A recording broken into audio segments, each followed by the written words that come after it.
जी, अस्सलाम वालेकुम। Welcome to Pakistan stock नेटिक। उम्मीद है कि आप तमाम दोस्त खैरियत से होंगे और वीकेंड अच्छा गुज़र रहा होगा। कल की वीडियो में हमने इस ख़्वाहिश का इज़हार किया था कि कुछ हालात जो है वो वाज़ह हो जाएँ तो फिर इंशाल्लाह जो है वो हम मार्केट पर वीडियो बनाने की कोशिश करेंगे। हालात बहरहाल पूरी तरह से वाज़ह नहीं हुए, लेकिन चूँकि शाम का वक़्त हुआ चाहता है तो कुछ न कुछ जो है वो ज़ाहिर-सी बात है कि हमें मार्केट का एनालिसिस करना होगा। आखिर मार्केट जो है वो तो किसी का इंतज़ार नहीं करेगी। कल जो है वो उसी तरह से ही चलेगी जिस तरह से आम दिनों में चलती है। अब देखना ये है कि इमरान खान साहब ने जो नई बात की है, उसका मार्केट के ऊपर जो है वो कल मुमकिना तौर पर क्या असर हो सकता है। इस पर भी बात करेंगे, कुछ मार्केट का जायज़ा लेंगे और कुछ स्ट्रैटेजी बनाने की कोशिश करेंगे। कुछ आपके साथ ये डिस्कस करेंगे कि जुमे वाले दिन जो था वो हमारी स्ट्रैटेजी क्या थी और हमने कुछ जो है वो इनिशिएटिव क्या लिया था। जुम्मे वाले दिन जो है वो मार्केट ने 234 250 पॉइंट्स निकाले। मेरा ज़ाती तौर पर जुमेरात वाले दिन ये ख़्याल था कि शायद मार्केट जो है वो थोड़ा ज़्यादा नीचे जाएगी। लेकिन मार्केट जो है वो गुज़िश्ता 2-3 दिन से 2-3 दिन से मुराद 2-3 सेशन से जो है वो काफ़ी मुख्तात अंदाज़ में जो है वो रिएक्शन दे रही है। अपसाइड मूवमेंट भी बड़े मुख्तात अंदाज़ में है, डाउनसाइड मूवमेंट भी जो है वो बड़े मुख्तात अंदाज़ में है। तो गो के पॉज़िटिव न्यूज़ हैं हमारे पास, लेकिन अभी जो जिन लोगों को बहुत जल्दी है, वो उस जल्दी के अंदर जो है वो पॉज़िटिव न्यूज़ जो है वो हमारी दबती चली जा रही है। जिसमें चाइना की तरफ से जो है वो कर्ज़ का बहुत बहुत बड़ा रिलीफ़ है हमारे लिए। इसके अलावा सऊदी अरेबिया की तरफ से पैसों का है, फिर चाइना की तरफ से भी है। तो मामलात बहरहाल थोड़े बेहतर होने की तरफ जा सकते हैं। पहले मैं ये कह रहा था कि जाएँगे, लेकिन अब मैं ये कह रहा हूँ कि जा सकते हैं। उसकी क्या रीज़न है? उसकी रीज़न ये है कि खान साहब ने ये जो बयान दिया है कि मंगल वाले दिन से, यानी कि कल का दिन जो है वो आराम फ़रमाएँगे और मंगल वाले दिन जो है वो दोबारा से अपने लॉन्ग मार्च का जो ऐलान है उसको रिज़्यूम करने जा रहे हैं कि जहाँ से उन वो राब्ता टूटा था, वहीं से जो है वो मामलात का आगाज़ जो है वो होगा। यानी कि दोबारा वज़ीराबाद जाएँगे। तो अल्लाह ताला ने जी ये खान साहब को जो है वो सेहत अता फ़रमा दी है। उनको जो 4 गोलियाँ लगी थीं, तो 4 गोलियाँ लगने के बाद जो है ये वैसे बड़ी उनकी हिम्मत है और इनको दाद देनी चाहिए खान साहब को कि 4 गोलियाँ जिस बंदे को लगी हों, वो तो 4 महीने तक जो है वो चारपाई से उठने का नाम ही नहीं लेता। लेकिन चूँकि खान साहब जो हैं वो माशाल्लाह से एथलीट हैं और उनकी क़ुव्वत मुदाफ़ियत जो है वो बहुत अच्छी है। ज़हनी तौर पर बड़े स्ट्रॉन्ग आदमी हैं। फ़िज़िकली 70 साल की उम्र में भी बड़े स्ट्रॉन्ग आदमी हैं, तो 4 गोलियाँ मेरा ख़्याल है कि शायद उनका कुछ नहीं बिगाड़ सकीं। ये 4 मैं इसलिए कोड कर रहा हूँ क्योंकि ये बेसिकली जो कोड मामलात चले हैं, वो सारे के सारे शौकत खानम की तरफ से चूँकि तफ़सीलात बयान फ़रमाई गई थी, तो हमारा ये फ़र्ज़ बनता है कि हम इसको फ़ेस वैल्यू पर लें और जैसा शौकत खानम की तरफ से डॉक्टर फैसल साहब ने फ़रमाया, उसी को ही हमें जो है वो बयान करना चाहिए। तो बहरहाल अल्लाह ताला ने जो है वो सेहत अता फ़रमाई है और ख़ान साहब जो हैं वो पूरे ज़ोर-ओ-शोर के साथ जो है वो दोबारा से वहाँ से आगाज़ करने जा रहे हैं, जहाँ से राब्ता टूटा था।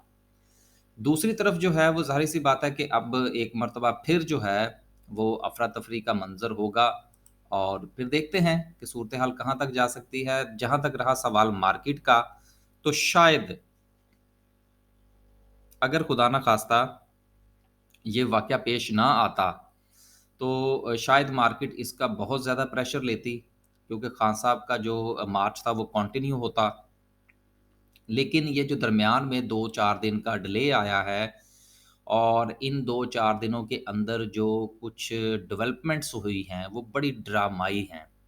तो उन ड्रामाई जो पोज़ीशंस हैं, उनको सामने रखते हुए शायद मेरा ये ख़्याल है कि मार्केट अब इतना ज़्यादा मार्च का भार नहीं लेगी। अब चलते हैं आगे। आगे चलते हैं जी और जुमे वाले दिन जो है वो 250 पॉइंट्स मार्केट ने निकाले। लेकिन सर्किट ब्रेकर की अगर हम बात करें, तो सूरत-ए-हाल जो थी वो बेहतर थी, इतनी बुरी नहीं रही। अ, इ होने के देखें 250 पॉइंट निकलने के बावजूद भी 8 कंपनीज़ जो हैं वो अपर कैप रहीं, जिनमें पाकिन पावर था, दीवान फारूक मोटर था, बीजीएल था। चलें, हमारा भी एक शेयर जो है वो उस दिन अपर कैप हुआ, हमने इसको ट्रेड विद स्टॉप लॉस के साथ रिकमेंड किया था बीजीएल को। तो चलें यार, कभी कभी हमारे भी शेयर जो है वो अपर कैप हो जाते हैं, तो कुछ ना कुछ जो है वो दोस्तों को फ़ायदा हो जाता है। अक्सर जो है वो यूट्यूब से दोस्त जो हैं वो ये कहते हैं जी कि आप जो है वो अपनी ट्रेड्स अब हमारे साथ शेयर नहीं करते जी। वो यार कभी कभी, मेरा ख्याल है जब से चैनल बनाया है, शायद एक या दो बार की है, कभी कभी बता देते हैं, लेकिन वो शेयर करना क्या है यार। अब मैं अपनी ब्रॉडकास्ट लिस्ट जो है वो फेसबुक पे या यूट्यूब के ऊपर शेयर तो नहीं ना कर सकता। वो बस ठीक है, कॉन्फिडेंशियल चल रहा है सिलसिला, चलने दें। ये ना हो के वही जो है। अब ये एक बात बताऊं मैं आपको कि यूट्यूब के ऊपर या खुल्लम खुल्ला जो है वो शेयर्स के हवाले से तरगीब नहीं दी जा सकती। ये जो हम नपे तुले अल्फाज में बात कर लेते हैं, बस ठीक है, इतना ही काफ़ी है। कभी कानून अगर वाकई हरकत में आ गया, वो कहते हैं ना शेर आ गया, शेर आ गया, अगर किसी दिन वाकई शेर आ गया और ऐसे सीपी वाकई ठीक हो गया, तो वो हम जैसे लोग जो दबे अल्फाज में बात करते हैं वो भी रगड़े जाएंगे। ये मैं आपको सही बता रहा हूँ, ये कानून है। आगे चलते हैं जी, लोअर कैप की बात करते हैं। लोअर कैप में भी बहार लगी हुई है थोड़ी सी, लेकिन कोई ख़ास नहीं है, लिहाजा इग्नोर किया जाता है। ग्राफिकल व्यू का थोड़ा सा जायज़ा लेते हैं और फिर बात करेंगे इंशाल्लाह कैंडल की। ग्राफिकल व्यू में सबसे ऊपर टेक्नोलॉजी सेक्टर है और सबसे लास्ट में जो है वो ग्लास एंड सिरामिक्स हैं। वैसे ग्लास सेक्टर को थोड़ा ऊपर होना चाहिए था, क्योंकि बीजीएल जो है वो अपर कैप हुआ था, लेकिन चूंकि वॉल्यूम की सूरत हाल जो है उसको मद्देनज़र रखना पड़ता है, तो सबसे ज़्यादा वॉल्यूम जो था 60 मिलियन का वो लगा डब्ल्यूटीएल और हेस्कोल में। तो ये जो सारी की सारी बहार है, ये सिर्फ़ और सिर्फ़ इन 2 शेयर्स की वजह से है वॉल्यूम में। बाकी ठीक है, लेकिन अगर बाकियों का भी अगर हम जायज़ा लें तो एट एन एवरेज है जो एसएसजीसी है उसमें भी कमो कमोबेश बेश तो नहीं कहा जा सकता। 1 मिलियन के करीब वॉल्यूम, 10 मिलियन के करीब वॉल्यूम वॉल्यूम था। डीसीएल में तकरीबन 8 साढ़े 8 का था, बाइको में भी इतना ही था। तो बुरा नहीं है, क्योंकि अगर 10 मिलियन के आगे पीछे जो है वो आपके टॉप 10 सिंबल्स होते हैं, तो इस वक़्त जो हमारे इस ममलकत खुदादाद के हालात चल रहे हैं उसमें सर जी ये गनीमत है। अच्छा, वो मैं भूल ही गया बात करनी कि जुमे वाले दिन जो था वो हालात और वाक़यात को देखते हुए मैंने अपने दोस्तों से ये ज़रूर शेयर किया था कि अगर आपके कोई शेयर्स ऐसे हैं जिसमें आप प्रॉफ़िट में हैं, तो आप 80% जो है वो उसमें से एग्ज़िट ले लें। और दूसरी मेरी जो रिकमेंडेशन थी, सजेशन थी, वो ये थी कि जी आप ऐसा करें कि ऐसे शेयर्स जिसमें अभी आप सिर्फ़ बाइंग प्राइस पर खड़े हैं, उसमें से 50% एग्ज़िट ले लें। अब ये जो 80% और 50% का एग्ज़िट जो था वो मैंने रिकमेंड किया था, इसके पीछे क्या राज़ था? इसके पीछे राज़ ये था कि आगे आ रही थी 2 छुट्टियाँ, सैटरडे और संडे की। गो के सैटरडे वर्किंग डे कंसीडर होता है पाकिस्तान में, लेकिन चूँकि हमारी स्टॉक मार्केट नहीं खुलती, तो वो फिर हमारे लिए तो हॉलिडे ही होती है ना। अब इन दोनों दिनों में मैं ये देखना चाह रहा था कि क्या डेवलपमेंट्स होती हैं। अगर तो हालात ख़राब होते हैं, जो कि माशाल्लाह से खान साहब अब चूँकि ठीक हो गए हैं, तो लिहाज़ा हालात तो ख़राब होंगे। क्योंकि वो क्या कहते हैं, एक नियाम में 2 तलवारें नहीं रह सकती, हालात का ठीक होना और खान साहब का ठीक होना। तो लिहाज़ा इसके मुताबिक अब तो दमादम मस्त कलंदर एक बार फिर होगा, अल्लाह ताला खान साहब को सेहत दे। तो उसमें मैं ये देखना चाह रहा था कि 2 दिन में क्या डेवलपमेंट्स होती हैं। अगर तो हालात कशीदा होते हैं, तो इसका मतलब ये है कि मार्केट फिर नीचे, और अगर मार्केट नीचे होगी तो हमारे पास कम से कम कुछ कैश होगा कि जिसको हम री-इन्वेस्ट कर सकें या री-मैनेज कर सकें। और अगर फ़र्ज़ कीजिए कि मार्केट बेहतर होती है, तो फिर क्या हुआ यार? खरीदने का तो मसला ही कोई नहीं है। खरीदना तो आप कभी भी खरीद सकते हैं, जेब में पैसे होने चाहिए। लिहाज़ा वो कैश की सर्कुलेशन को बेहतर रखने के लिए ये मेरी जो थी वो दोस्तों के साथ ये मशवरा था उनको कि आप इस तरह से एग्ज़िट ले लें। कुछ दोस्तों ने लिया, कुछ ने नहीं लिया, क्योंकि हमारी तरफ से ये दरख्वास्त होती है दोस्तों को कि आप हमारी बात भी सुनें, लेकिन मानें अपने दिल की, ताकि अगर खुदा ना ख़ास्ता लॉस भी हो तो आप मुतमिन रहें कि आपने फ़ैसला अपनी मर्ज़ी से किया था। अब चलते हैं आगे। आगे चलते हैं और डायरेक्टली बात करते हैं हम आज की। आज से मुराद जुमे वाले दिन की कैंडल की।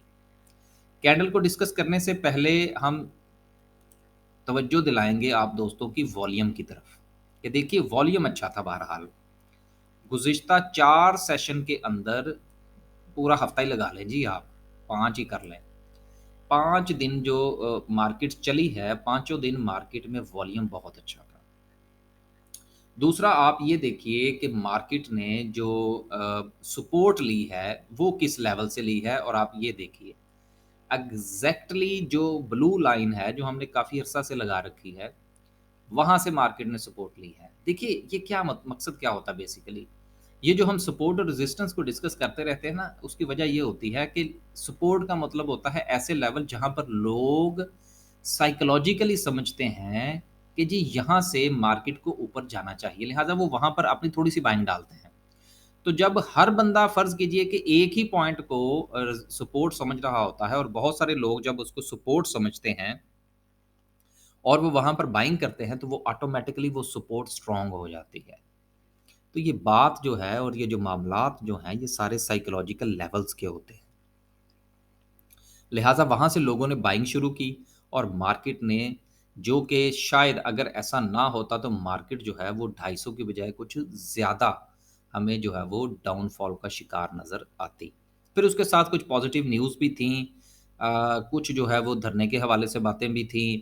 तो ये सारा कुछ जमा तफ़रीक करने के बाद जो जवाब आया वो ये था कि मार्केट अच्छा परफ़ॉर्म कर सकती है मंडे वाले दिन, और ये उसी की तैयारी थी जिसकी बुनियाद पर लोगों ने इस नीचे वाली जो 41,700 की जो हमारी सपोर्ट है वहाँ से बाइंग फरमाई। लिहाज़ा वॉल्यूम भी अच्छा था, बाइंग भी हुई, सब कुछ हुआ, लेकिन चाइना की तरफ से भी खबरें अच्छी हैं, सऊदी अरेबिया की तरफ से अच्छी हैं। अगर कोई अच्छी खबर नहीं है तो इस ममलकत खुदादाद में नहीं। अब लोग आपकी मदद कर रहे हैं और आप जो है वो एक-दूसरे के दस्तों गिरेबाँ हो चुके हैं। अब देखना ये है कि किसका दस्त और किसका गिरेबाँ। किसी का गिरेबाँ चाक होगा या किसी का हाथ काटा जाएगा। ये बहुत बड़ी बात मैंने कह दी है कि दस्तों गिरेबाँ जब आप होते हैं तो या तो किसी का गिरेबाँ चाक होता है तो या किसी का हाथ कटता है। लेट्स सी कि क्या होता है। हमें तो बहरहाल कुछ होता हुआ नज़र आ रहा है, लेकिन वो क्या कहते हैं, हमारा चैनल जो है वो शायद इस हमारे इन अल्फ़ाज़ का वज़न ना उठा सके तो इसलिए हम ज़रा दबे अल्फ़ाज़ में ठीक है। चलते हैं आगे। तो वॉल्यूम जो था वो बहुत अच्छा था, तो लिहाज़ा वॉल्यूम की वज़ह से मैं कॉन्फिडेंट हूँ कि हमारा जो इन्वेस्टर है, जो बायर है, वो देख रहा है कि मार्केट के हालात अच्छे हो सकते हैं, चूँकि हमें बाहर से रिलीफ़ मिल रहा है। तो अंदर के हालात ठीक होंगे तो इंशाल्लाह चीज़ें बूम करेंगी। तो देखते हैं इंशाल्लाह कि मंडे वाले दिन जो है वो मार्केट कैसे परफ़ॉर्म करती है। लेकिन आज की जो डेवलपमेंट है उसके बाद मार्केट पर कल मैं दोबारा से प्रेशर आता हुआ देख रहा हूँ। लेकिन ये जो प्रेशर इस वीक के अंदर मार्केट के ऊपर होगा, ये वक़्ती प्रेशर होगा, इसको एज़ ए बाइंग अपॉर्च्युनिटी लेना चाहिए और इसमें थोड़ी-थोड़ी बाइंग करनी चाहिए। ये जी देखिए, ये जो थोड़ी-थोड़ी बाइंग का लफ़्ज़ हम इस्तेमाल करते हैं, इसको थोड़ा-सा आप कैलकुलेट कर लीजिए। मैं थोड़ी-सी एग्ज़ाम्पल दे देता हूँ और फिर वीडियो का हम इख्तिताम करते हैं। कि मिसाल के तौर पर आपने पीपीएल की मिसाल ले लें जी, आप इसको खरीद ना लीजिएगा। ये मैं वाशगाफ़ कह रहा हूँ कि इसको खरीद ना लीजिएगा, ठीक है? कि फ़र्ज़ कीजिए कि पीपीएल है, अब वो फ़र्ज़ कीजिए कि ट्रेड कर रहा है जी 52 के ऊपर, मिसाल के तौर पर, और आप ये डिसाइड करते हैं कि मैंने यार पीपीएल के 5,000 शेयर खरीदने हैं। तो इस ये जो 5,000 शेयर है ना, इसके कम से कम जो है ना वो आप 5 स्टेप बना लीजिए, 1-1 हज़ार के, ठीक है? मार्केट के ऊपर प्रेशर आया, मार्केट गुड़ुम नीचे, पीपीएल नीचे 2 ढाई रु ₹2 डेढ़ रुपया, सवा रुपया, ₹1.25 नीचे गया, 1000 खरीद लिए। देन वेट एंड सी। फ़र्ज़ कीजिए आपने इसको खरीदा ₹51 के ऊपर और आपने दूसरी जो इसका लेवल डिसाइड कर रखा है, फ़र्ज़ कीजिए वो है ₹49, और अभी आपकी जो 4000 की जो खरीदने की ख्वाहिश है वो अभी बाकी है। तो मार्केट में एक नई न्यूज़ आ जाती है जो कि पॉज़िटिव है, और ये शेयर जो आपने ₹51 पर खरीदा था, ये नीचे जाने की बजाय जो है वो शूट कर जाता है ऊपर। तो कोई बात नहीं यार, फिर क्या हुआ? ऐसी सूरत में हम क्या करेंगे कि ये जो 4000 शेयर जो हमने खरीदने थे, इसके हम किसी और कंपनी को खरीद लेंगे। लेकिन अगर मार्केट जो है वो मुसलसल प्रेशर का शिकार रहती है और आपको यही शेयर जो है ये नीचे 49 पर मिलता है, तो 1000 और बाय कर लीजिए। बात ये है कि ये कुछ ज़रूरी नहीं है कि आपने अगर 5000 शेयर्स पीपीएल के खरीदने हैं, तो आपने ठक करके एक ही लेवल के ऊपर खरीदने हैं। मेरे पास जो जितने भी तकरीबन नए क्लाइंट्स आते हैं, मोर देन 90% की मैं बात कर रहा हूँ। सब ने ये गलतियाँ बहुत कर रखी हैं कि एक ही जो प्राइस है उसके ऊपर ठक करके क्वांटिटी खरीद रखी है। हमेशा क्वांटिटी को तक़सीम कीजिए, कम से कम 5 नहीं तो 3 स्टेप्स में ज़रूर मैं रिकमेंड करता हूँ कि एटलीस्ट 3 स्टेप्स में ज़रूर खरीदिए। ताकि जब मार्केट के अंदर थोड़ा-सा भी रिवर्सल आए तो कोई एक स्टेप आपका पॉज़िटिव में चला जाए और आप उसमें से प्रॉफ़िट टेकिंग करने के काबिल हो जाएँ। और ये जब आप थोड़ी-थोड़ी सी प्रॉफ़िट टेकिंग करते हैं तो इसका फ़ायदा क्या होगा? इसका फ़ायदा सर ये होगा कि आपने 1000 शेयर खरीदे नीचे, फिर वो आपने 1000 शेयर बेचे। मिसाल के तौर पर 52,000 के खरीदे थे, वो आपने 53,500 के बेच दिए। तो क्या हुआ कि पैसे वापस आपकी जेब में आ गए। एक चीज़ हमेशा याद रखिएगा कि नई वेल्थ कैसे जनरेट होती है, जब आप पैसे की सर्कुलेशन करते हैं। जितना पैसा सर्कुलेट होगा, उतनी नई वेल्थ जनरेट होगी। इस पर किसी दिन जो है वो पूरी तफ़सील से बात करने की कोशिश करेंगे अगर मूड हुआ। वीडियो काफ़ी लंबी हो चुकी है, इजाज़त दीजिए। अल्लाह हाफ़िज़।